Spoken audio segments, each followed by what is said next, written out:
Hello दोस्तों, आपकी anime waifu आज से डेथ नोट सीरीज शुरू करने वाली है, तो प्लीज अपना पूरा सपोर्ट दिखाना। तो इस स्टोरी की शुरुआत होती है शिनिगामी वर्ल्ड से, जहाँ कई सारे शिनिगामी, जिन्हें हम कह सकते हैं द गॉड ऑफ डेथ, मिलकर गेम खेलते हुए अपना टाइम पास कर रहे होते हैं। और शिनिगामी वर्ल्ड को दिखाने के बाद इंट्रोडक्शन होता है लाइट यागामी का, जो की बहुत ही हैंडसम, शार्प माइंडेड, क्लास का टॉपर और गर्ल्स के बीच बहुत ही फेमस होता है और इस सीरीज का मेन कैरेक्टर भी होता है। क्लास में लेक्चर अटेंड करते टाइम लाइट एक बड़ी ही मिस्टीरियस बुक को विंडो से बाहर गिरता हुआ देखता है। क्लास के खत्म होते ही लाइट बड़ी ही क्यूरियोसिटी के साथ उस बुक के पास जाता है और उसको उठाता है, जिस पर लिखा होता है डेथ नोट। लाइट उसमें लिखे कुछ टेक्स्ट को पढ़ता है। The human whose name is written in this notebook shall die. पहले तो लाइट को ये सब एक मजाक ही लगता है, बट फिर भी वो किसी वजह से उस बुक को अपने साथ ले ही जाता है। घर पर पहुंचते ही लाइट उस बुक के आगे के कुछ रूल्स को पढ़ता है। रूल नंबर 1, डेथ नोट में लिखा नाम केवल तब काम करेगा जब नाम लिखने वाले के माइंड में मरने वाले का फेस और उसका नाम अच्छी तरह से याद हो। रूल नंबर 2,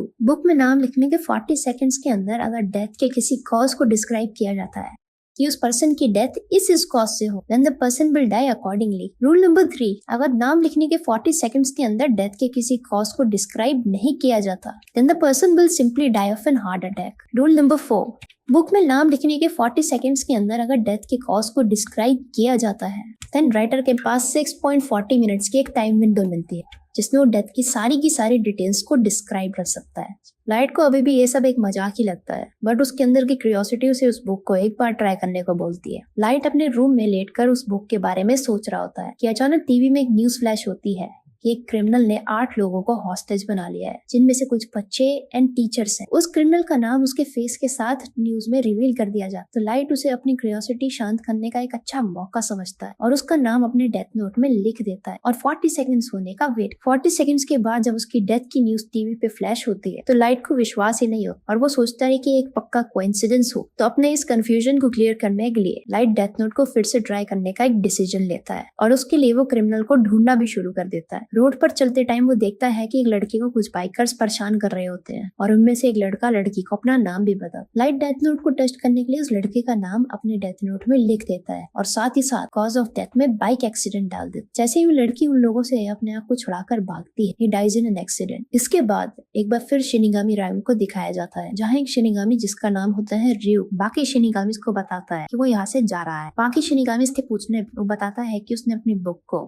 ह्यूमन वर्ल्ड में गलती से गिरा दिया है और वो वहीं जा रहा। लाइट जब अपने रूम में बैठा डेथ नोट के मिलने की खुशी मना रहा हो, तो उस बुक के पावर्स को रियलाइज कर और सोचता है कि उससे क्या क्या कर सकता है। तभी पीछे से एक आवाज आती है। उसके बाद रियूक अपने आप को इंट्रोड्यूस करता है और बताता है कि वो उसकी किताब है। रियूक लाइट को बताता है कि किस तरह पहले भी कई सारे डेथ नोट अर्थ पर आ चुकी है। रियूक लाइट को ये भी बताता है कि the moment death note falls on earth, वो अर्थ की रेल्म का ही पार्ट हो जाती है and it belongs to him now. पर अगर वो उसे नहीं चाहता तो वो किसी और को पास ऑन भी कर सकता है, बट उसके बाद वो डेथ नोट से रिलेटेड सारी मेमोरीज उसके माइंड से डिलीट कर देगा। रियूक लाइट को बताता है कि उसके पास एक अपनी स्पेयर डेथ नोट भी है और लाइट का टाइम अर्थ पर पूरा होते ही उसका नाम अपनी डेथ नोट पर लिख देगा। कुछ ही देर बाद लाइट की मॉम रूम पर आती है एंड लाइट रिलक्टेंटली डोर को खोलता है एंड इज सरप्राइज्ड कि उसकी मॉम शिनिगामी को नहीं देख सकती। It is then he realise कि डेथ नोट का ओनर ही शिनिगामी से इंटरेक्ट और उसको देख सकता है। उसके बाद लाइट ड्यूक से पूछता है कि आखिर उसने डेथ नोट को ड्रॉप किया क्यों था एंड ड्यूक सेज कि शिनिगामी वर्ल्ड में वो बहुत बोर हो गया था and he wants some adventure. Ryuk Light से पूछता है कि इतने सारे ह्यूमंस का नाम उसने डेथ नोट पर लिखा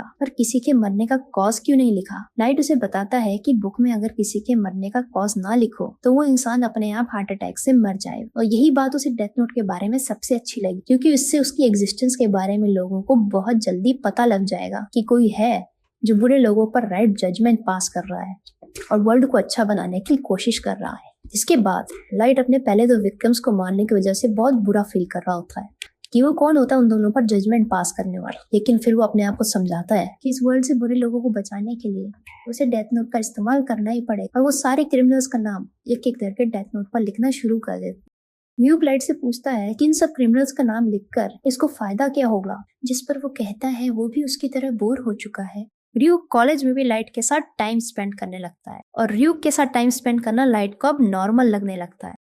लाइट घर पर आते ही डेथ नोट पर नाम लिखना शुरू कर देता है कि अचानक उसके डोर पर उसकी सिस्टर सायू नॉक करती है मैथ्स प्रॉब्लम में हेल्प लेने के लिए। सायू रूम में आकर लाइट के ड्रॉर के पास बैठ जाती है जिसमें डेथ नोट रखी होती है। तभी ड्यूक लाइट को बताता है कि डेथ नोट को जो भी टच कर सकेगा वो शिनिगामी से भी इंटरेक्ट कर सकेगा। ये सुनते ही लाइट गुस्सा हो जाता है और डर जाता है कि इतनी इंपॉर्टेंट डिटेल ड्यूक ने उसको पहले क्यों नहीं बताई।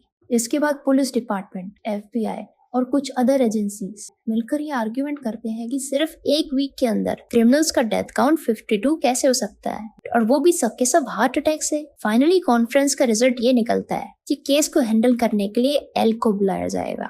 पुलिस डिपार्टमेंट का एक मेंबर मात्सुदा पूछता है कि एल कौन है, तो सोइशिरो यागमी जो कि पुलिस डिपार्टमेंट का चीफ और लाइट यागमी का फादर मात्सुदा को बताता है कि एल का रियल नेम और वो कहाँ रहता है ये किसी को भी नहीं पता। लेकिन एल ने जितने भी केसेस हैंडल किए हैं उन सभी को सॉल्व किया है और वो वर्ल्ड का बेस्ट डिटेक्टिव है। इतने में कॉन्फ्रेंस में एक आर्ग्यूमेंट स्टार्ट हो जाती है कि ये एल को बुलाने का सही टाइम नहीं है, और एल को अगर बुलाना भी हो तो किसी को नहीं पता कि एल को कैसे कांटेक्ट किया जाए। तभी पीछे से एक आवाज आती है। पुलिस चीफ इसके बाद इंट्रोड्यूस करता है वतारी को। पुलिस चीफ मात्सुदा को बताता है कि सिर्फ वतारी ही एक ऐसा पर्सन है जो एल को कांटेक्ट कर सकता है और उसकी ट्रू आइडेंटिटी का किसी को भी नहीं पता।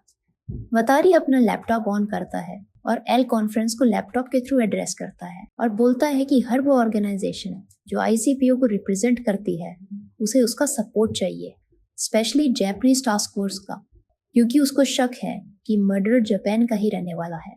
दूसरी तरफ ड्यूक की लाइट को वार्न करने पर लाइट अपने ड्रॉर में डेथ नोट को छुपाने का एक ऐसा सिस्टम बनाता है कि कोई डेथ नोट को टच भी ना कर पाए। जैसे ही ज्यादा से ज्यादा क्रिमिनल्स हार्ट अटैक से मरने लगते हैं, पब्लिक इसके पीछे छुपे पर्सन को कीरा के नाम से एड्रेस करने लगती है। कीरा means killer in English. In fact लोग कीरा को बहुत पसंद भी करने लगते हैं। लोग ओपनली तो कीरा को सपोर्ट नहीं करते, बट लोग अपना एप्रिसिएशन सोशल मीडिया और इंटरनेट पर शो करते हैं, जहाँ पर वो अनोनिमस रह करके कीरा को सपोर्ट करते हैं। इसके बाद ICPO का एक स्पेशल ब्रॉडकास्ट टीवी पर दिखाया जाता है। ब्रॉडकास्ट में एक पर्सन अपना नाम लिंड एल टेलर बताता है और रिवील करता है कि वही असली एल है। एल के फर्स्ट टाइम अपना फेस रिवील करने पर सभी बहुत शॉक्ड हो जाते हैं। एल ब्रॉडकास्ट में कीरा के सारे एक्शंस को बहुत बुरा बताता है और बोलता है कि वो कीरा को पकड़कर ही रहेगा। ये सुनने के बाद लाइट बहुत गुस्सा हो जाता है और वो गुस्से में एल का नाम अपनी डेथ नोट पर लिख देता है and obviously L collapses in front of camera.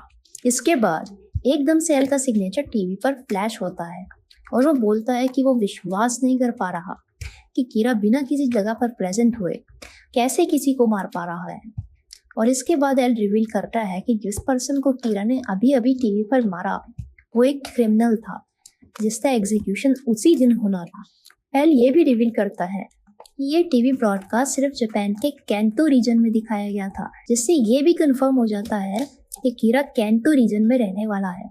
L ये भी बताता है कि उसने कीरा के फर्स्ट विक्टिम का भी पता लगा लिया है, जिससे ये भी पता लग जाता है कि मर्डर्स कीरा ने कुछ ही टाइम पहले करना शुरू किए हैं। अगर आपको ये वीडियो पसंद आई तो चैनल को सब्सक्राइब जरूर करना। मैं आपके लिए ऐसे ही मजेदार वीडियोस लाती रहूंगी। लव यू दोस्तों।